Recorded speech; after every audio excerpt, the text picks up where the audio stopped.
ರೀ ಏಂತಿಕ್ ನಿಮ್ಮ ಅಪ್ಪ ಅಮ್ಮಂಗ್ ದುಡ್ಡು ಕಳಿಸ್ತಾ ಇದೀರಾ? ನಮ್ಮ ಅಪ್ಪ ನಮ್ಮಮ್ಮ ನಾನು ದುಡ್ಡು ಕಳಿಸ್ತಾ ಇನ್ಯಾರು ಕಳಿಸ್ತಾರೆ? ಇವಾಗ ನಿಮ್ ಮದ್ವೆ ಆಗಿದೆ, ಅವ್ರ ಲೈಫ್ ಅವ್ರು ನೋಡ್ಕೊಂತ ನೀವ್ಯಾಕೆ ತಲೆ ಕೆಡ್ಸ್ಕೊಂತಾರೆ? ಬಿಟ್ಬಿಡಿ.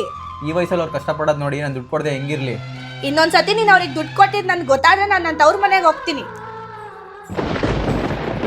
ಏನಮ್ಮ ಚೆನ್ನಾಗಿದ್ದೀರಾ? ಏನ್ ಚೆನ್ನಾಗಿರೋದು ಏನೋ ಅಮ್ಮ. ನಿಮ್ಮ ಅಣ್ಣ ನೋಡಿದ್ರೆ ದುಡ್ಡು ಕೊಡ್ತಿಲ್ಲ, ಚೆನ್ನಾಗೂ ನೋಡ್ಕೋತಿಲ್ಲ ಅವ್ರ ಹೆಂಡತಿ ಮಾತು ಕೇಳ್ಕೊಂಡು. ಅಲೋ ಅಣ್ಣ, ಸ್ವಲ್ಪ ಮನೆಗೆ ಬರ್ತೀಯಾ? ಮಾತಾಡ್ಬೇಕು ನಿನ್ನ ಹತ್ರ. ಏನಮ್ಮ ಅರ್ಜೆಂಟ್ ಮನೆ ಕರೆದಲ್ಲ? ಯಾಕಣ್ಣ ಅಮ್ಮಂಗ್ ದುಡ್ಡು ಕೊಡ್ತಾ ಇಲ್ವಂತೆ? ಯಾಕೆ ನೋಡ್ಕೊಂತಾ ಇಲ್ಲ ನೀನು? ನಾನೇನಮ್ಮ ಮಾಡ್ಲಿ, ನಿಮ್ಮ ಅದಕ್ಕೆ ಮನೆಗೆ ದುಡ್ಡು ಕಳಿಸ್ಬೇಡ ಅಂತ ಹೇಳಿದಾಳೆ. ಏನಣ್ಣ ಈಗ ಹೇಳ್ತಾ ಇದೀಯಾ? ಅಮ್ಮಂಗ್ ನಿನ್ನ ಬಿಟ್ರೆ ಯಾರಿದ್ದಾರೆ? ಅಯ್ಯೋ ನಾನೇನಮ್ಮ ಮಾಡ್ಲಿ, ನಿಮ್ಮ ಅದಕ್ಕೆ ದುಡ್ಡು ಕೊಟ್ಟು ಮನೆ ಬಿಟ್ಟು ಹೋಗ್ತೀನಿ ಅಂತಿದ್ದಾಳೆ. ಅಯ್ಯೋ ಇದನ್ನ ಹೇಳಕ್ ಇಲ್ಲಿವರೆಗೂ ಕರ್ದ. ಯಾಕೆ ಇಲ್ಲಿ ನಿಂತಿದ್ರ? ಏನಾಯ್ತು?